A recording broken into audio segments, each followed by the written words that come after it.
नमस्कार। आज की क्लास में हम लोग भारत के प्रमुख द्वीपों पर चर्चा करेंगे। द्वीप प्रत्येक प्रतियोगी परीक्षा की दृष्टि से बहुत महत्वपूर्ण होते हैं। प्रत्येक प्रतियोगी परीक्षा में द्वीप से एक या दो सवाल जरूर बनते हैं।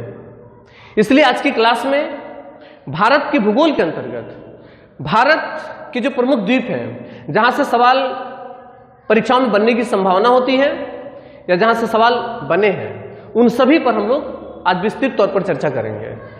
आज की क्लास के बाद जो भारत के द्वीप हैं, उनकी स्थिति आप लोगों को याद हो जाएगी और इससे बनने वाले प्रत्येक सवाल आप परीक्षा में करके आएंगे। द्वीप की एक सामान्य सी परिभाषा होती है, बहुत इजी इसकी परिभाषा होती है कि किसी स्थलखंड का वह छोटा भूभाग, किसी स्थलखंड का वह छोटा भूभाग जो चारों तरफ जल से घिरा हुआ हो, जो चारों तरफ जल से घिरा हुआ हो, उसे द्वीप कहा जाता है।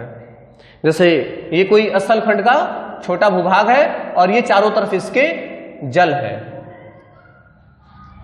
उसे हम द्वीप कहेंगे। इसको क्या कहा जाएगा? इसे द्वीप कहा जाएगा, इसे द्वीप कहा जाएगा। इसके निर्माण की कई सारी प्रक्रियाएं हो सकती हैं, कई तरीके से द्वीपों का निर्माण होता है। सामान्यतः जो प्रक्रियाएं हैं द्वीपों के निर्माण की, पहले हम लोग उसको समझ लेते हैं। ये समुद्र है और समुद्र की ये ऊपरी सतह है और ये समुद्र की निचली सतह है, अर्थात तल है। समुद्र तल, ध्यान रखिएगा, समुद्र तल हमेशा सतह के, समुद्र के ऊपरी सतह को कहा जाता है। ऊपरी सतह जो होती है समुद्र की, जहां पर नाव चलते हैं, उसको समुद्र तल कहा जाता है। ये समुद्र का निचला तल, इस ऊपरी तल और ये निचला तल कहा जाता है इसको। तो जिस तरीके से जमीन, ऊपरी जमीन यानी भूमि पृथ्वी पर समतल नहीं है, इसी तरीके से समुद्र के अंदर भी समतल भूमि नहीं पाई जाती है। कहीं समतल भी पाई जाती है, लेकिन ये भी उबड़ खाबड़ होती है, ये भी बराबर नहीं होती है। तो इस तरीके से अगर इसके अंदर की भूमि की हम बात करें तो वो इस तरीके से कहीं कहीं इस तरीके से हो सकती है, वो भी उबड़ खाबड़ होती है अंदर। तो भूमि अर्थात उसका निचला तल कहीं कहीं सतह से ऊपर निकल जाता है, इस तरीके से सतह से ऊपर निकल जाता है। तो इस भाग को हम क्या बोलते हैं? द्वीप कहते हैं। और देख रहे होंगे कि ये ऊपर निकल जाता है, इसके चारों तरफ जल होगा और ये ऊपर की तरफ निकला हुआ होगा। छोटा सा भाग जो ऊपर की तरफ निकल गया है सतह का, उसे हम क्या कहेंगे? द्वीप कहेंगे। ठीक है। इसके अलावा द्वीप बनने की जो दूसरी प्रक्रिया होती है वो ज्वालामुखी प्रक्रिया होती है, अर्थात ज्वालामुखी से भी द्वीपों का निर्माण होता है। तो ठीक से समझिएगा, जैसे कि हमारी पृथ्वी का ये आवरण है, मान लेते हैं ये है आवरण और ये हमारा क्रस्ट है। ये क्रस्ट ऊपर का जिस पर हम लोग स्थित है, इसे क्रस्ट कहा जाता है। उसके नीचे आवरण होता है और उसके नीचे कोर होता है। तो ये हमारा क्रस्ट है और ये आवरण है, और इस क्रस्ट पर ही समतल भूमि है और सागर भी है, समतल भूमि और सागर भी है। तो कहीं कहीं होता क्या है कि जैसे मान लीजिए यहां पर ये क्रस्ट है इतना मोटा और इसी में कहीं पर यहां पर सागर भी है, इस जगह पे ऐसे सागर भी है, यहां पर ये पानी क्रस्ट पर भरा हुआ है। ये आवरण है हमारा, इसे मान लेते हैं ये आवरण है। आवरण किस कंडीशन में है? लावा कंडीशन में है, जैसे जलता हुआ लावा होता है उस कंडीशन में है ये। तो कई बार पृथ्वी पर भौगोलिक परिवर्तनों के कारण, भौगोलिक हलचलों अर्थात महाद्वीपों के विस्थापन सिद्धांत में इसको बेहतर तरीके से हम लोग देखेंगे, तो यहां पर दरार पड़ जाता है। क्रस्ट जहां से कमजोर होता है वहां से वो उसमें दरार पड़ जाता है। इस दरार पड़ने की वजह से आवरण में जो लावा है वो बाहर निकलने लगता है, वो यहां पे बाहर निकलने लगता है। यही चीज अगर कहीं भूमि पर हो रहा है, जैसे मान लीजिए यहां पर क्रस्ट टूटा और यहां पर हो रहा है, तो यहां पर यह ज्वालामुखी विस्फोट होता है और ज्वालामुखी पर्वत का निर्माण हो जाता है। इस तरीके से क्रस्ट पर ऊपर ज्वालामुखी पर्वत का निर्माण हो जाता है, जैसे कोटापेक्सी वगैरह है इस तरीके से। तो ये ज्वालामुखी पर्वत का निर्माण हो रहा है। लेकिन अगर यही प्रक्रिया समुद्र के अंदर हो रहा है, अगर यही प्रक्रिया समुद्र के अंदर हो रहा है तो यहां पर भी लावा निकलेगा और इस तरीके से इसमें जमता चला जाएगा। और इससे अगर किसी द्वीप का निर्माण हो रहा है, जैसे जैसे लावा निकलेगा ऊपर की तरफ उठता जाएगा और समुद्र की सतह से ऊपर आ जाएगा, इससे भी एक द्वीप का निर्माण हो जाता है, जिसे हम क्या कहते हैं, ज्वालामुखी द्वीप कहते हैं। भारत में 2 ज्वालामुखी द्वीप हैं। भारत में 2 ज्वालामुखी द्वीप हैं। आप देख पा रहे होंगे अंडमान निकोबार में 2 ज्वालामुखी द्वीप, एक नारकोंडम और एक बैरन द्वीप। नारकोंडम और बैरन द्वीप ये भारत के 2 ज्वालामुखी द्वीप हैं। तो एक इस प्रकार से भी द्वीप बन सकते हैं, जिसे नारकोंडम द्वीप और बैरन द्वीप, ये दोनों भारत में ज्वालामुखी द्वीप के उदाहरण हैं, इसी तरीके से बने हैं। इसके अलावा द्वीपों का निर्माण एक और प्रक्रिया से होता है। समुद्र में एक जीव पाया जाता है जिसे मूंगा कहा जाता है। समुद्र में एक जीव पाया जाता है जिसे मूंगा कहा जाता है, इसे कोरल भी कहा जाता है, इसे प्रवाल भी कहा जाता है। प्रवाल, ये सारे नाम जो है इसी के हैं, मूंगा, कोरल, प्रवाल। एक जीव होता है, 2 सेंटीमीटर का एक जीव होता है, जिसका आकार जो है कुछ इस प्रकार से होता है। 2 सेंटीमीटर का बहुत छोटा सा जीव होता है और इसका आकार इस तरीके से होता है। इसकी जो ऊपरी परत होती है वो कैल्शियम कार्बोनेट की बनी हुई होती है। जीव इसके अंदर होता है और ऊपरी परत जो होती है इसकी कैल्शियम कार्बोनेट की बनी होती है। जब ये जीव मर जाता है, ये समुद्र की सतह पे, ये समुद्र की सतह पे, कहां पे, बिल्कुल जहां पर समतल मैदान मिले या समतल जो भूमि मिलेगी इससे समुद्र के अंदर, जैसे समुद्र की सतह है इस तरीके से उबड़ खाबड़, और यहाँ पे ये मान लीजिए समतल हो गया यहाँ पे, तो जिस स्थान पे समतल समुद्र मिलता है इसको, वहां पर ये इकट्ठे होने शुरू हो जाते हैं। स्वतः ही ये अपने आप इकट्ठे होने शुरू हो जाते हैं और इस तरीके से ये इकट्ठे होते चले जाते हैं। जब एक जीव, जैसे सबसे नीचे वाला जो है, जब वो मर जाएगा तो उसके ऊपर दूसरा वाला उसी पर आधारित हो जाएगा, अर्थात उसको अवशोषित करेगा, उसको खाना शुरू कर देगा।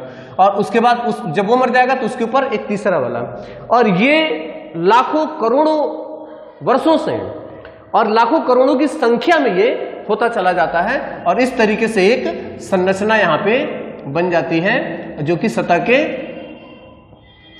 ऊपर आ जाती है। इस तरीके से बनते बनते सतह के ऊपर, ये प्रक्रिया लाखों सालों की होती है, इसमें बहुत लंबा समय लगता है। पृथ्वी के बनने के बाद, पृथ्वी की संरचना जब हुई थी उसके बाद से ये प्रक्रियाएं शुरू हो गई थी और इस तरीके से यहाँ पर एक संरचना बन जाती है।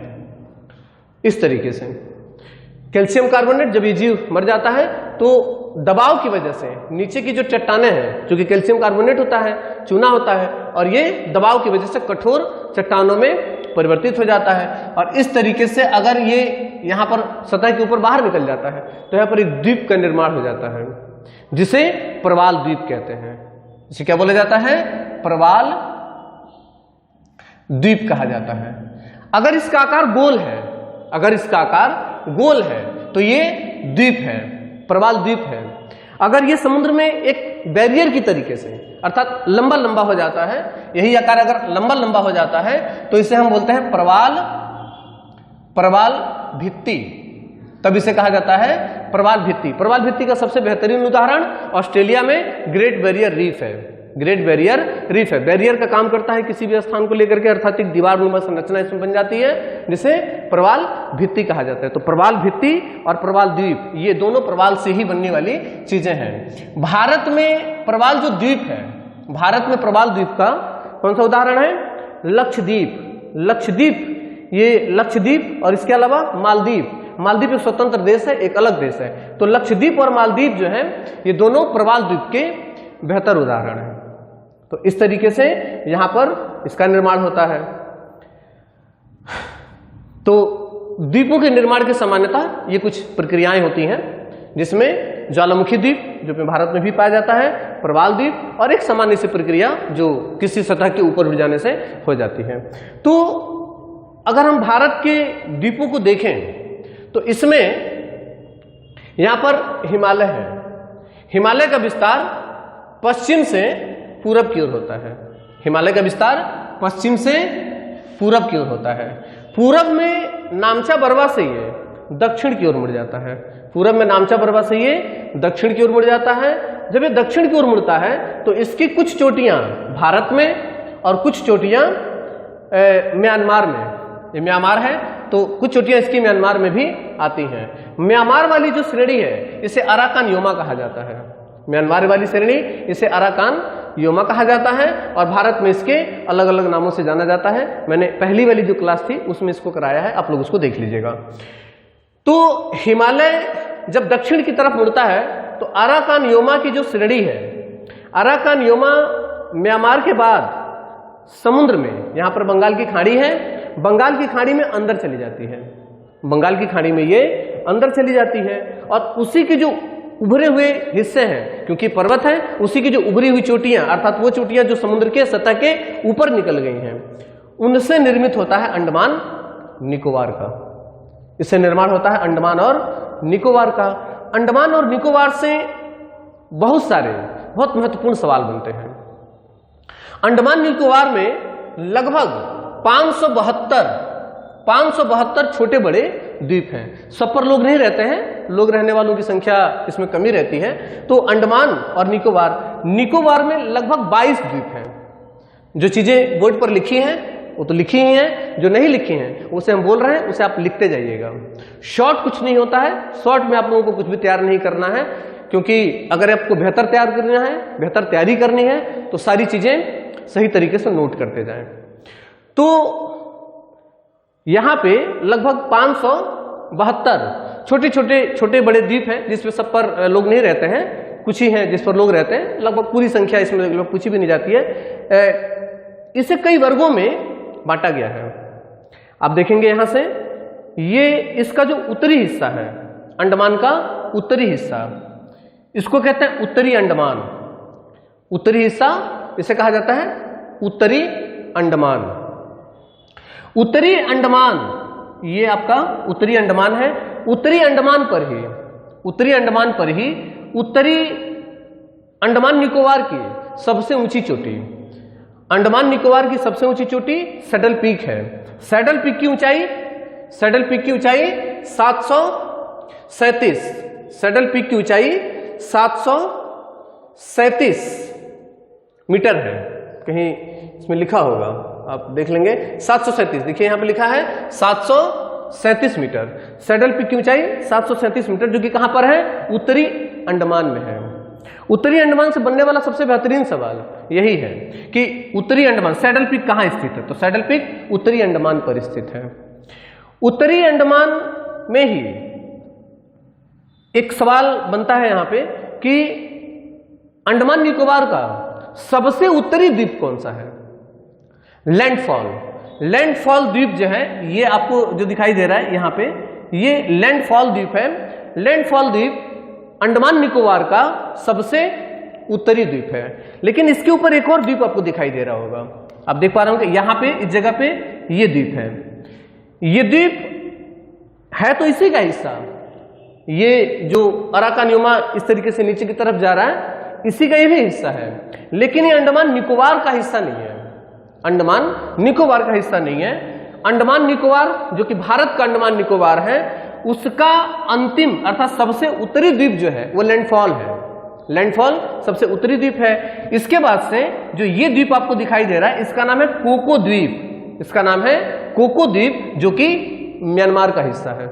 इस पर म्यांमार का कब्जा है, कोको द्वीप। कोको द्वीप और अंडमान निकोबार के बीच में कोको चैनल है। कोको चैनल है। कोको चैनल से क्या सवाल बन सकता है कि म्यांमार को भारत से कौन अलग करता है? म्यांमार को भारत से कौन अलग करता है? यहां पे तो वह है कोको चैनल। अगला सवाल, कोको द्वीप से उत्तरी अंडमान को कौन अलग करता है? कोको द्वीप से उत्तरी अंडमान को कौन अलग करता है? वो भी है कोको चैनल। उसके बाद बीच में नीचे आते हैं तो नीचे ये वाला जो हिस्सा है, इसका दूसरा, पूरे अंडमान को 4 वर्गों में विभाजित किया गया है। उत्तरी अंडमान, मध्य अंडमान, दक्षिणी अंडमान और लिटिल अंडमान। सबकी अलग अलग विशेषताएं हैं, सबके अलग अलग सवाल बनते हैं। तो मध्य अंडमान जो है, ये अंडमान का सबसे बड़ा द्वीप है। सबसे बड़ा हिस्सा मध्य अंडमान का है, जो कि बीच में है। इसके बाद इसके नीचे है दक्षिणी अंडमान। इसके नीचे दक्षिणी अंडमान। दक्षिणी अंडमान, अंडमान की राजधानी पोर्ट ब्लेयर, अंडमान की राजधानी, अंडमान निकोबार की राजधानी पोर्ट ब्लेयर कहां पर है? दक्षिणी अंडमान में है। दक्षिणी अंडमान में है। दक्षिणी अंडमान के नीचे लिटिल अंडमान, अंडमान का सबसे जो दक्षिणी द्वीप है, बहुत केयरफुली तरीके से, बहुत ध्यान से इसको समझने की कोशिश करिएगा। दक्षिणी अंडमान और लिटिल अंडमान, लिटिल अंडमान सबसे दक्षिण में है, इसका नाम है लिटिल अंडमान, और जो दक्षिणी अंडमान है वो लिटिल अंडमान के ऊपर है। आप देख पा रहे होंगे ये लिटिल अंडमान है, और लिटिल अंडमान के उत्तर में, लिटिल अंडमान के उत्तरी हिस्से को दक्षिणी अंडमान कहा जाता है। तो जैसे कभी सवाल पूछ रहे तो कंफ्यूज मत होइएगा कि उत्तरी अंडमान निकोबार का जो सबसे दक्षिणी हिस्सा उसे क्या कहा जाता है, तो ध्यान रखिएगा उसे लिटिल अंडमान कहा जाता है, और दक्षिणी अंडमान उसके ऊपर है। दक्षिणी अंडमान पे पोर्ट ब्लेयर, जो कि इसकी राजधानी है, पोर्ट ब्लेयर स्थित है दक्षिणी अंडमान पे। दक्षिणी अंडमान और लिटिल अंडमान, दक्षिणी अंडमान और लिटिल अंडमान के बीच में एक चैनल बनता है, एक पास बनता है, एक जलडमरू मध्य बनता है, जिसको बोला जाता है डंकन पास। दक्षिणी अंडमान को लिटिल अंडमान से डंकन पास अलग करता है, दक्षिणी अंडमान को लिटिल अंडमान से डंकन पास अलग करता है। ये एक बहुत महत्वपूर्ण यहां पर सवाल बनता है। इसके बाद लिटिल अंडमान के नीचे 10 डिग्री चैनल देख रहे होंगे यहाँ पे, 10 डिग्री चैनल निकोबार, ये नीचे का जो हिस्सा है ये निकोबार है, और ये अंडमान। तो निकोबार को अंडमान से, निकोबार को अंडमान से, या अंडमान को निकोबार से कौन अलग करता है? 10 डिग्री चैनल। सवाल यहां पर किसी भी तरीके से घुमाया जा सकता है, ये भी पूछा जा सकता है कि लिटिल अंडमान को कार निकोबार से कौन अलग करता है? तो लिटिल अंडमान को कार निकोबार से 10 डिग्री चैनल, दक्षिणी अंडमान को लिटिल अंडमान से डंकन पास, ये दोनों महत्वपूर्ण सवाल, और अंडमान को निकोबार से 10 डिग्री चैनल अलग करता है। तो 10 डिग्री चैनल लिटिल अंडमान या कार निकोबार को अलग करता है। निकोबार को 2 वर्गों में डिवाइड किया गया है, कार निकोबार और ग्रेट निकोबार। इसी ग्रेट निकोबार का सबसे आखिरी बिंदु, अर्थात जहां पर भारत आकर के समाप्त होता है दक्षिण में, वह है इंदिरा पॉइंट। इंदिरा पॉइंट कहां पर है? ग्रेट निकोबार में है, इंदिरा पॉइंट ग्रेट निकोबार में है। तो इस तरीके से ये इसका बंटवारा होता है 2 वर्गों में कार निकोबार और 4 वर्गों में अंडमान। यहां से बनने वाला जो सबसे महत्वपूर्ण एक और सवाल बन सकता है कि इसी अंडमान का, अर्थात जो ऊपरी हिस्सा है अंडमान, अंडमान के उत्तर में, अंडमान के उत्तर में 2 और द्वीप हैं। आप देख रहे होंगे हरे कलर में, यहां पे एक द्वीप यहां पे और एक यहां पे। ये दोनों ज्वालामुखी द्वीप हैं, दोनों ज्वालामुखी द्वीप हैं। ज्वालामुखी प्रक्रिया से इनका निर्माण हुआ था। ऊपर वाले का, अर्थात उत्तरी अंडमान में लगता है ये, ध्यान दीजिएगा। सवाल पूछा जाता है कि नारकोंडम द्वीप और बैरन द्वीप कहां स्थित है? तो बैरन द्वीप और नारकोंडम द्वीप उत्तरी अंडमान के पूर्व में, उत्तरी अंडमान के पूर्व में स्थित है नारकोंडम द्वीप और बैरन द्वीप। तो नारकोंडम द्वीप और बैरन द्वीप ये दोनों ज्वालामुखी प्रक्रिया से बने द्वीप हैं, अर्थात ज्वालामुखी द्वीप हैं।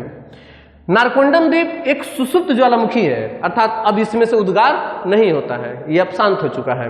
और बैरन द्वीप एक सक्रिय ज्वालामुखी द्वीप है, यहां पर ज्वालामुखी का उद्गार अभी भी जारी है। तो एक सवाल बहुत महत्वपूर्ण यहां पर बनता है कि भारत में ज्वालामुखी द्वीप कौन सा है, या भारत में ज्वालामुखी, सक्रिय ज्वालामुखी कहां पाया जाता है? तो भारत में सक्रिय ज्वालामुखी कहां पाया जाता है? बैरन द्वीप पर। बैरन द्वीप एक सक्रिय ज्वालामुखी है और नारकोंडम द्वीप एक सुसुप्त ज्वालामुखी द्वीप है या सुसुप्त ज्वालामुखी है। यह रहा आपका अंडमान।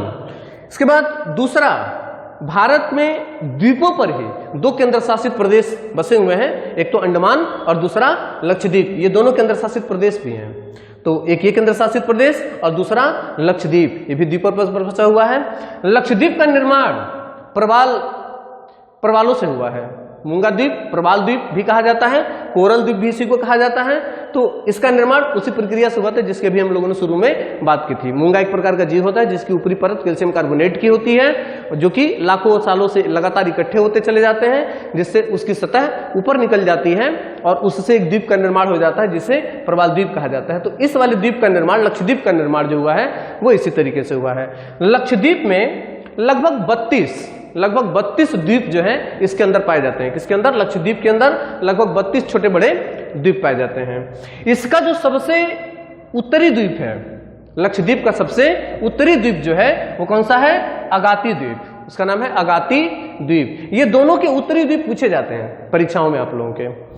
अंडमान निकोबार का उत्तरी द्वीप लैंडफॉल और लक्षद्वीप का उत्तरी द्वीप अगाती द्वीप।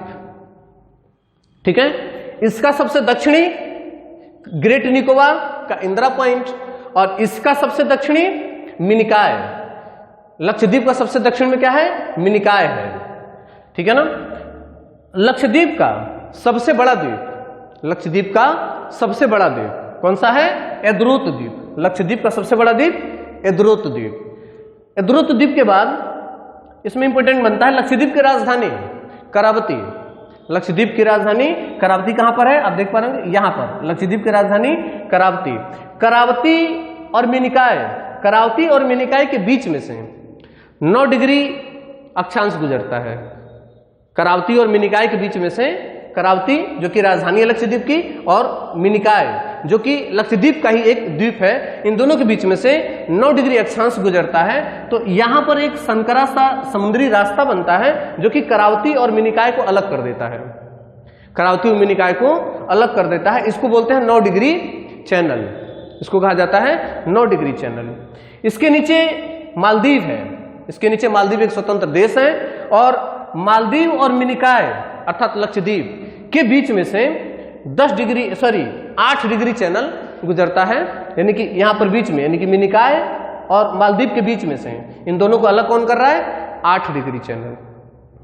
ये एक प्रकार का प्रवाल द्वीप है। ठीक है, यहां से लगभग इसमें 32 द्वीप आते हैं। यहां से जो भी बनने वाले सवाल हैं वो यहीं पर लिखा गया है। कुछ बातें इसकी यहां पर भी हमने लिखी हैं, उसको इसी तरीके से नोट कर लीजिएगा। इसके बाद हम लोग जो भारत के किनारे किनारे के द्वीप हैं इस पर चर्चा करेंगे। बहुत महत्वपूर्ण है, छोटे छोटे हैं लेकिन सवाल बढ़िया बन जाते हैं यहां से। ये गंगा है, गंगोत्री उत्तराखंड से निकल करके और इस तरीके से ये गंगा प्रवाहित हो रही है। गंगा यहां से बांग्लादेश में आ जाती है, लेकिन पश्चिम बंगाल में इसकी एक धारा जो है वो टूट करके और इधर की तरफ आती है। ये गंगा है और गंगा की एक धारा इधर आ रही है नीचे की तरफ। कहां पे? पश्चिम बंगाल में। अगर किसी मुख्य नदी से, किसी मुख्य नदी में कोई नदी आकर के मिल जाए, इसमें कोई नदी आकर के मिल जाए तो इसको सहायक नदी कहा जाता है। इसको सहायक नदी कहा जाएगा। लेकिन अगर किसी नदी से कोई नदी बाहर हो जाए, इसका प्रवाह इधर की तरफ हो जाए, तो इसको वितरिका नदी कहा जाता है। वितरिका नदी, इसको वितरिका नदी कहा जाता है। ठीक है, तो गंगा नदी की एक वितरिका नदी है। कौन सी? हुगली नदी। पश्चिम बंगाल में ये गंगा से अलग हो जाती है और ये आकर के यहाँ पे अपना मुहाना बनाती किधर? बंगाल की खाड़ी में। हुगली नदी के मुहाने पर ही, हुगली नदी के किनारे यहाँ पे कलकत्ता स्थित है। ये ध्यान से देखिएगा, तट यहां पर है और कलकत्ता यहां पर है। कलकत्ता एक बंदरगाह है, कलकत्ता एक बंदरगाह है, लेकिन ये तट पर नहीं है। कलकत्ता जाने के लिए हुगली नदी के सहारे हमें स्थल खंड में जाना पड़ता है। ऐसे किसी बंदरगाह को जो किसी नदी के रास्ते स्थल खंड में अंदर की तरफ जाकर के बना हुआ होता है, ऐसे किसी बंदरगाह को अंतरतम बंदरगाह कहा जाता है। भारत का एकमात्र अंतरतम बंदरगाह कौन सा है? कलकत्ता है। ठीक है, ये हुगली नदी है। हुगली नदी के मुहाने पर 2 द्वीप हैं। हुगली नदी के मुहाने पर पश्चिम बंगाल में ये लगता है। हुगली नदी के मुहाने पर 2 द्वीप हैं। पहला है गंगा सागर द्वीप और दूसरा है, पहला है गंगा सागर द्वीप और दूसरा न्यूमूर द्वीप। गंगा सागर द्वीप और न्यूमूर द्वीप। सवाल किस तरीके से बनते हैं इसमें से? राज्य, जिस राज्य के मुहाने पर वो हैं। एक तो यहां से सवाल बन जाता है, बेसिकली यहां से नदियों से भी सवाल बन जाता है, किस नदी के मुहाने पर है, किस राज्य के तट पर है, इस तरीके से सवाल बनते हैं। जो भी द्वीप हैं, इस तरीके के जो द्वीप हैं, मैंने बताया था कि समुद्र का जो ये वाला हिस्सा होता है, जैसे कि हमने अंडमान निकोबार की बात की थी, इस वाले हिस्से की, या फिर ये भारत का किनारे वाला हिस्सा, जो भी द्वीप दिखाई दे रहे हैं वो किनारे पर। होता क्या है कि द्वीपों का निर्माण, ये जो द्वीप सतह से ऊपर की तरफ उठ जा रहे हैं, इनका निर्माण 2 तरीके से हो रहे हैं। जैसे कि ये सतह है, सतह जमीन, ठीक है, और ये सागर का ढलान है, सागर का ढलान है, इस तरीके से। तो यहां से नदियां आती हैं और नदियां अपने साथ में क्या लेकर के आती हैं? अवसाद लेकर के आती हैं, और वो अवसाद धीरे धीरे धीरे धीरे कहां पर जमा होने लगता है? इस सतह पे जमा होने लगता है। और इसी प्रक्रिया से ये सतह धीरे धीरे ऊपर की तरफ उठ जाता है, जो कि सागर जल के से ऊपर चला जाता है, सागर के जल से ऊपर उठ जाता है, और इससे एक प्रकार के द्वीप का निर्माण हो जाता है।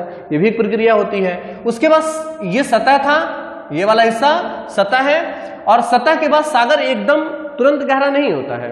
आप एटलस में देखिएगा, एटलस में जो किनारे के स्थान होते हैं, किसी भी स्थल खंड के किनारे का जो हिस्सा होता है उसे सफेद कलर में दिखाया गया होता है। एटलस देखने का एक सामान्य सा तरीका होता है कि जो बहुत गहरा स्थान होगा उसे गहरे नीले कलर में दिखाया जाता है, और जो किनारे का हिस्सा होता है उसे सफेद कलर में, यानी कि हल्का नीला होता है, ये उसमें सफेद रंग मिला हुआ होता है, अर्थात हल्का सफेद दिखाई देता है। ठीक है, तो हल्का सफेद का मतलब क्या है कि वहां पर गहराई कम है। आप यहां पर देखेंगे भौगोलिक मैप जो होता है, एटलस का जो विश्व का जो एटलस का भौगोलिक जो मैप है, उसमें आप देखेंगे कि ये वाला हिस्सा आपको व्हाइट कलर में दिखाई देगा। किसी भी देश के, पूरे विश्व में किसी भी देश के जो समुद्र का उसका किनारा होता है, अर्थात तट होता है, वो हमेशा हल्का सफेद रंग का होता है। ठीक है, तो वो छिछला समुद्र होता है। द्वीपों का निर्माण ज्यादातर, अधिकतर द्वीपों का निर्माण, अगर ज्वालामुखी द्वीप नहीं है तो ज्यादातर द्वीपों का निर्माण ये छिछले समुद्र में होता है। कोरल द्वीप जो होते हैं, अर्थात ज्वालामुखी द्वीप जो आपके ये कोरल द्वीप यानी कि मूंगा द्वीप, प्रबाल द्वीप जिसे कहा जाता है, इन द्वीपों का निर्माण भी छिछले समुद्र में। कोरल जो होते हैं अर्थात जो मूंगा होते हैं वो भी बहुत गहरे समुद्र में नहीं होते हैं, वो भी ऊपर ही होते हैं, छिछले समुद्र में पाए जाते हैं। तो इस वजह से इन द्वीपों का निर्माण भी बाहरी होता है, अर्थात छिछले समुद्र में ही होता है। तो इस तरीके से आप देखेंगे ज्यादातर नदियों के किनारे, जैसे कि यहाँ पर हुगली नदी के किनारे और यहाँ पर नर्मदा, यहाँ पर ताप्ती, इनके किनारे भी द्वीपों का निर्माण हो जाता है। ठीक है, तो इसके नीचे अर्थात गंगा नदी और ये हुगली के मुहाने पे दो द्वीप का निर्माण होता है। कौन कौन से? गंगा सागर और निमूर द्वीप।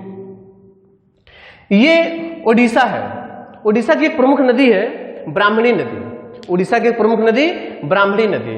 ब्राह्मणी नदी के मुहाने पे एक द्वीप का निर्माण होता है, जिसे क्या बोलते हैं?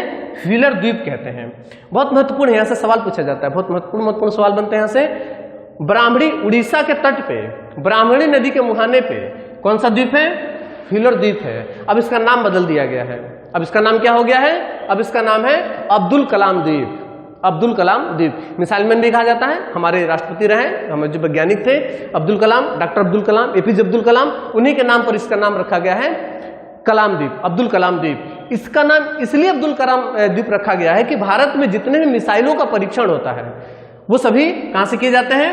व्हीलर द्वीप से किए जाते हैं। अग्नि, आकाश, त्रिशूल, तमाम प्रकार की जो भी मिसाइल्स हैं हमारे, उन मिसाइलों का जो परीक्षण होता है वो कहां से होता है? व्हीलर द्वीप से होता है। और अब्दुल कलाम को मिसाइल मैन कहा जाता है, तो संभवतः इसीलिए इसका नाम जो है अब्दुल कलाम द्वीप रखा गया है, क्योंकि यहीं पे मिसाइलों का परीक्षण किया जाता है। उसके बाद नीचे आते हैं तो यहां पे ये आपका राज्य है आंध्र प्रदेश, ये राज्य है आंध्र प्रदेश, और यह है तमिलनाडु, यह तमिलनाडु। आंध्र प्रदेश और तमिलनाडु की सीमा पर, ये आप देख रहे होंगे इसकी सीमा है ये, तो आंध्र प्रदेश और तमिलनाडु की सीमा पर यहां पे एक झील है, उसका नाम है पुलिकट झील। पुलिकट झील का 84% हिस्सा, पुलिकट झील का 84% हिस्सा आंध्र प्रदेश में है और 16% हिस्सा इसका तमिलनाडु में है। तो जिसका 84% वाला हिस्सा है उसमें एक द्वीप है, उसमें एक द्वीप है, झील के अंदर एक द्वीप है और उसका नाम है श्रीहरिकोटा द्वीप, उसका नाम है श्रीहरिकोटा द्वीप। इसी श्रीहरिकोटा द्वीप पर सतीश धवन अंतरिक्ष केंद्र है। अभी पिछले हफ्ते चंद्रयान 3 लॉन्च हुआ है, यहीं से हुआ है। ठीक है, चंद्रयान जो लॉन्च हुआ है हमारा, वो कहां से लॉन्च हुआ है? इसी सतीश धवन अंतरिक्ष केंद्र से। तो जो भी अंतरिक्ष सैटेलाइट छोड़े जाते हैं वो सब कहां से छोड़े जाते हैं? इसरो का एक यहां पे अंतरिक्ष केंद्र बनाया गया है, उसका नाम है सतीश धवन अंतरिक्ष केंद्र, जो कि कहां पर है, श्रीहरिकोटा आंध्र प्रदेश में लगता है। मैंने कहा ना कि पुलिगट झील का 84% हिस्सा आंध्र प्रदेश में है और आंध्र प्रदेश वाले हिस्से में ही एक द्वीप है जिसका नाम है श्रीहरिकोटा द्वीप, जिस पर स्थित है सतीश धवन अंतरिक्ष केंद्र, जहां से भारत के सभी सैटेलाइट्स छोड़े जाते हैं। तो इसे ठीक से याद रखेंगे। यहां से सवाल बनता है कि श्रीहरिकोटा द्वीप कहां है, आंध्र प्रदेश के तट पर पुलिगट झील में। इस पर सतीश धवन अंतरिक्ष केंद्र कहां है, तो सतीश धवन अंतरिक्ष केंद्र भी यहीं पर है, इसी द्वीप पर सतीश धवन अंतरिक्ष केंद्र बनाया गया है। इसके बाद तमिलनाडु में ये हिस्सा जो आपको दिखाई दे रहा है, इसको मन्नार की खाड़ी कहा जाता है। ये जो पूरा हिस्सा आपको दिखाई दे रहा है, इसे मन्नार की खाड़ी कहते हैं। मन्नार की खाड़ी में पाक जल संधि है। पाक जल संधि भारत को श्रीलंका से अलग करता है, भारत को श्रीलंका से अलग करता है। कहां पर है, मन्नार की खाड़ी में है। मन्नार की खाड़ी में पाक जल संधि है जो कि भारत को श्रीलंका से अलग करता है। इसमें कुछ द्वीप हैं, सबसे इंपॉर्टेंट और सबसे ऊपर जो द्वीप है उसका नाम है पम्बन द्वीप, उसका नाम है पम्बन द्वीप। पम्बन द्वीप हमारे तट से नहीं लगा हुआ है। आप देखेंगे कि ये तमिलनाडु है और पम्बन द्वीप ये तट है हमारा और ये पम्बन द्वीप का मुहाना है। तो पम्बन द्वीप जो है ये तमिलनाडु से लगा हुआ नहीं है, मुख्य भूमि से नहीं लगा हुआ है, ये अलग है। यहाँ तमिलनाडु से पम्बन द्वीप पर आने के लिए पुल का सहारा लिया जाता है, पुल बनाया गया है जिससे हम तमिलनाडु से पम्बन द्वीप पर पहुंचते हैं। ठीक है, कई सारे फिल्मों में इसको दिखाया भी गया है, चेन्नई एक्सप्रेस में भी दिखाया गया है, आप इसे देख सकते हैं वहां पे। तो पम्बन द्वीप यहां पर है। अब पम्बन द्वीप को ही रामेश्वरम द्वीप भी कहा जाता है, बहुत महत्वपूर्ण पॉइंट है। पम्बन द्वीप को ही रामेश्वरम द्वीप कहा जाता है क्योंकि यहीं पर रामेश्वरम है, ठीक है। रामेश्वरम तमिलनाडु का हिस्सा जो कि कहां पर है, पम्बन द्वीप पर है। पम्बन द्वीप पर होने की वजह से रामेश्वरम एक प्रसिद्ध जगह है, इसी वजह से इस द्वीप का नाम पम्बन द्वीप के साथ साथ रामेश्वरम द्वीप भी कहा जाता है। इसी जहां पर रामेश्वरम है यहीं पर एक स्थान है पम्बन द्वीप पर जिसका नाम है धनुषकोडी। इसी धनुषकोडी से क्या शुरू होता है, राम सेतु शुरू होता है। धनुषकोडी से राम सेतु शुरू होता है जो कि श्रीलंका तक जुड़ा हुआ है। इसे आदम पुल या एडम ब्रिज भी कहा जाता है, राम सेतु, जिसका उल्लेख रामायण में भी किया गया है। तो ये कहां पर है, यहां पर है राम सेतु। इसके नीचे एक जाफना द्वीप, इसी मन्नार की खाड़ी में ही जाफना द्वीप है। जाफना द्वीप बहुत महत्वपूर्ण है, इस पर विवादित है। श्रीलंका और भारत को लेकर के, श्रीलंका और भारत दोनों ही जाफना द्वीप को लेकर के विवाद में बने रहते हैं, ठीक है ना। लिट्टे समूह का नाम सुना होगा आप लोगों ने। तो लिट्टे ग्रुप जो है ना वो यहीं पर विकसित हुआ था, या मुख्यतः यहीं पर पाया जाता है। तो जाफना द्वीप फिलहाल विवादित द्वीप है, भारत में भी आता है, श्रीलंका इसको लेकर के विवाद में रहता है। इसके नीचे एक द्वीप है कच्चा तीबू द्वीप, भारत का है ये कच्चा तीबू द्वीप। कहां पर है, यहीं पे। तो मन्नार की खाड़ी में 3 प्रमुख द्वीप आपको याद रखना है। पम्बन द्वीप जो कि सबसे महत्वपूर्ण है, राम सेतु यहीं से प्रारंभ होता है, कहां से, धनुषकोडी से, और रामेश्वरम यहीं पर स्थित है। रामेश्वरम के में धनुषकोडी से राम सेतु का प्रारंभ होता है, तो एक बहुत महत्वपूर्ण है। इसके अलावा कच्चा तीबू द्वीप भी कहां पर है, इसी स्थान पर है, ठीक है। इसके अलावा हमने लक्षद्वीप पर बात कर ही ली थी। ये कर्नाटक है, यह है कर्नाटक। कर्नाटक के मुहाने पे, कर्नाटक के तट पे यहां पर एक द्वीप है भतकल द्वीप। भतकल द्वीप कहां है, कर्नाटक में। उसके बाद ऊपर जब हम आएंगे तो ये देख रहे होंगे, ये मुंबई है, ये शहर है मुंबई, महाराष्ट्र का मुंबई। मुंबई 3 तरफ से जमीन से और एक तरफ से समुद्र से लगता है, ठीक है। मुंबई 3 तरफ से जमीन से और एक तरफ से ये समुद्र से ये लगा हुआ है। तो पहले ये द्वीप ही था, ठीक है। अब वो धीरे धीरे द्वीप जो है विकसित होकर के और वो सतह से ही मिल गया है, अर्थात हमारे तट से मिल गया है। तो मुंबई जिस द्वीप पर स्थित है, मुंबई जिस द्वीप पर स्थित है उसका नाम है सालसेट द्वीप। यहां पर मुख्यतः 3 द्वीप है, इस स्थान पे मुख्यतः 3 द्वीप है। सालसेट द्वीप, बीच में एलिफेंटा द्वीप और सबसे नीचे सबसे दक्षिण में हेनरे केंद्रे द्वीप। हेनरे केनरे द्वीप, इसका नाम है हेनरे केनरे द्वीप। ये 3 द्वीप हैं आपके, कहां पे? महाराष्ट्र के मुंबई वाले मुहाने पे। तो सालसेट द्वीप, एलिफेंटा द्वीप और हेनरे केनरे द्वीप।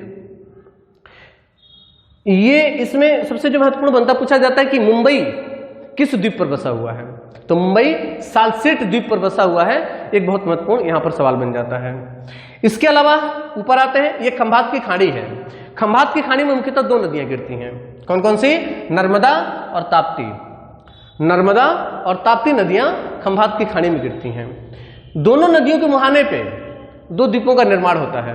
नर्मदा नदी के मुहाने पे आलिया बेट द्वीप का निर्माण होता है। नर्मदा नदी के मुहाने पे आलिया बेट और ताप्ती नदी के मुहाने पे खालिया बेट द्वीप का निर्माण होता है। ताप्ती नदी के खालिया बेट। इसके अलावा यहां आप देख रहे होंगे मुंबई से लगभग 176 मील समुद्री मील की दूरी लगती है। यहां पर एक स्थान है मुंबई हाई, ये भी एक द्वीप है, Mumbai High. Mumbai High, Mumbai High, Aliya Bet और खालिया बेट, ये तीनों भारत में पेट्रोलियम बहुल क्षेत्र हैं, यहां से पेट्रोलियम प्राप्त किया जाता है। भारत का 60% पेट्रोलियम मुंबई हाई से प्राप्त होता है। भारत का 60% पेट्रोलियम मुंबई हाई से प्राप्त किया जाता है। यह रहा आपका खंभात की खाड़ी। खंभात की खाड़ी में 2 द्वीप, कौन कौन से? आलिया बेट द्वीप और खालिया बेट द्वीप, गुजरात में। इसके अलावा गुजरात का ये कच्छ की खाड़ी है, ये जो हिस्सा दिखाई दे रहा है ये कच्छ की खाड़ी है। कच्छ की खाड़ी में भी 2 द्वीप हैं। कच्छ की खाड़ी में उत्तर में, कच्छ की खाड़ी के उत्तर में, उत्तरी हिस्से में जो द्वीप है उसका नाम है नोरा द्वीप, उसका नाम है नोरा द्वीप। और जो कच्छ की खाड़ी में पश्चिम की ओर है उसका नाम है पिरतान द्वीप, उसका नाम है पिरतान द्वीप। ठीक है, ये भारत के जो है प्रमुख द्वीप हैं। ठीक है, मुझे उम्मीद है आप लोगों को समझ में आया होगा। इसका एक अच्छा सा नोट्स आप लोग बना लीजिए, इस वाले भाग का भी, और अच्छे से इसको भी आप लोग नोट कर लीजिए। जो भी महत्वपूर्ण चीजें हैं उससे मैं पहले बोर्ड पर लिख देता हूं, ताकि अगर कुछ चीज हमारे समझाने में रह जाए तो बोर्ड पर आप लोगों को मिल जाए। ठीक है, और बाकी चीजें हमने इसमें भर दी हैं। तो एक अच्छी तरीके से नोट्स तैयार करिए, मैप को इसी तरीके से भरिए, ब्लैंक मैप लेकर के इसी तरीके से आप लोग इसको भरने की कोशिश करिए। इससे क्या होगा कि स्थिति क्लियर हो जाएगी। जब हमारी किसी चीज की स्थिति, मैप से पढ़ने का यही फायदा होता है कि जब किसी चीज की स्थिति क्लियर हो जाती है, हमें ये पता चल जाता है कि वो कहाँ है, तो वो हमें याद भी हो जाता है, फिर वो भूलता नहीं है कि वो कहाँ पर था, फिर उसका नाम भी याद रहता है हमें। तो परीक्षा में इससे बहुत सहायता मिलती है, एकदम से दिमाग में याद आ जाता है। जैसे हम उसका ऑप्शन देखते हैं या उससे रिलेटेड कोई चीज़ बनती है तो हमारे दिमाग में तुरंत उससे रिलेटेड सवाल बन जाते हैं और वो एकदम से याद आ जाता है कि वो यहाँ पर था, अच्छा उसका ये नाम था। ठीक है, तो इस तरीके से मैप में भरने की इसी तरीके से हमारे साथ साथ कोशिश करिए, एक अच्छा नोट्स हमारे साथ साथ बनाइए। मिलते हैं अगले वीडियो में, तब तक के लिए धन्यवाद, जय हिंद।